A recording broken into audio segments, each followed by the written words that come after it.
போறோம் தெரியும். இப்ப வந்து நம்ம எங்க இருக்கோம்னா திருச்சியா இருக்கோம். திருச்சியும் சத்திரம் பேருந்து நிலையத்துல இருக்கோம். இப்பதான் வந்து நம்ம சாப்பிட வந்து போறோம். எங்க போறோம்னா எங்க போறோம்னு நம்மளும் தெரியல. இவரெல்லாம் நவீன கூட இருக்காப்புல. வாங்க போக கண்டினியூ பண்ணலாம். ஹலோ மக்களே, எல்லாரும் எப்படி இருக்கீங்க? நல்லா ஜாலியா இருப்பீங்கன்னு நினைக்கிறேன். அதுக்கப்புறம் இன்னைக்கு நம்ம எங்க போறோம் அப்படின்னு பார்த்தீங்கன்னா, ஒரு நல்ல 2 ஸ்பாட்டுக்கு தான் போறோம். மணி பார்த்தீங்கன்னா 11 மணிக்கு மேல ஆகுது. சரிங்களா? ரோட்ல இவ்வளோ சூப்பரா கூட்டம்லாம் வருது. அதான் நம்ம ஊருன்றது. ஏன் அப்படின்னா, இது வந்து ரம்ஜான் வாரம் அப்படின்னு சொல்றாய்ங்க. அதனால தான் நெறைய கூட்டமா இருக்கு. அப்படி இன்னைக்கு என்ன ஸ்பாட்டுக்கு தான் போறீங்க அப்படின்னு சொல்லிட்டு நீங்க கேட்கறது எனக்கு தெரியுது. ஆனா அது ஒரு சர்ப்ரைஸ். இப்ப நீங்களே பாருங்களேன். இப்படி நாம வந்த கடை தான் இந்த ஷவர்மா கடை. ஆனா செம்மையா இருக்குப்பா இந்த ஷவர்மா. நான் சாப்பிட்டேன். சாப்பிட்டுட்டு அடுத்த வாட்டி இன்னொரு வாட்டி சாப்பிடலாம் அப்படின்ட்டு நாங்க வந்தோம். இங்க போடுற இவங்க இது டேஸ்ட்டு, ஆம்பியன்ஸு எல்லாமே செம்ம சூப்பரா இருக்கு. ஷவர்மா அதிகமா சாப்பிடக்கூடாது தான். ஆனா டேஸ்ட் இப்படி வச்சு இப்படி பண்றாங்களே என்ன பண்றது? அதனாலேயே வந்து சாப்பிடலாம். இங்க வந்துட்டு நம்ம பக்கத்துல இருந்தே பார்க்கலாம் அவங்க எப்படி பண்றாங்க, என்னென்ன போடுறாங்க அப்படின்ட்டுலாம். அதனால மெயின் ரீசன் ஒண்ணு. இவரும் பாருங்க 11 மணிக்கு மேல ஆகுது. கூட்டம் சும்மா பயங்கரமா இருக்கா.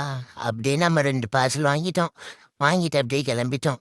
கிளம்பிட்டு அதுக்கு அப்படியே நம்ம ஃப்ரெண்டோட ஊரை சுத்தி பார்த்துட்டு, இப்போ அப்படியே போயிட்டே இருக்கோம். பாருங்க இப்ப நான் ரோட்ல கூட்டமே கம்மியாகுது.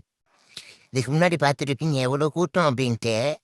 ஏன் அப்படின்னா, அது வேற ரோடு. அது மெயின் ரோடு. இது வந்துட்டு கொஞ்சம் எப்படி சொல்றது? பிஸி இல்லாத ரோடுன்னு வச்சுக்கோங்களேன். இந்த மாரி ரோடு. எதுக்கிட்டா கேப் போட்டிருக்கேன்னு நீங்க பார்க்கலாம். முடி கொட்டுது கைஸ். இப்போ தான் நம்ம மிட் நைட் டீ குடிக்க போகிறோம். இது தூக்கி எழுப்பி போட்டு விடுறாங்க நிர்மலு. அதனால வந்து வாங்க. மணி 12 மணி ஆகுது கைஸ்.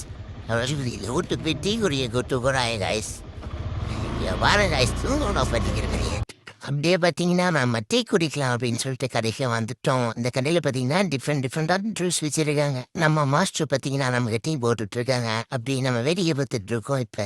தெரியுதா? அவ்வளோதான் நம்ம டீக்கு வந்துருச்சு. நம்மளும் ஒரு டீ வாங்கிட்டு அவனுக்கு ஒரு டீ வாங்கிட்டு இப்போ குடிச்சிட்டு இருக்கோம். எப்படி இருக்கு அப்படின்ட்டுலாம் சொல்ல கேட்காதீங்க. டீ சூப்பராக இருக்கு. நைட் டீ எப்பயுமே சூப்பராக தான் இருக்கும். அடுத்து எங்கே போகலாம் அப்படின்னு சொல்லிட்டு நீங்கள் சொல்லுங்கள். அதுக்கு போகிறோம். அவ்வளோதான் கடையில் என்னென்ன இருக்குது அப்படின்னு சொல்லிட்டு பார்த்துட்டு நாங்கள் இப்போ வீட்டுக்கு கிளம்ப போகிறோம். ஏன்னா வீட்டுக்கு போகலன்னா அவ்வளோதான். வீட்டில் இருக்கிறவங்கள வீட்டிலேயே உள்ளே விட மாட்டேங்க. ஏன்னா நைட்டு ஃபுல்லாக சுற்றிட்டு இருக்கோம் நம்ம. அதான் அடுத்த வீடியோ பார்ப்போம். பாய்.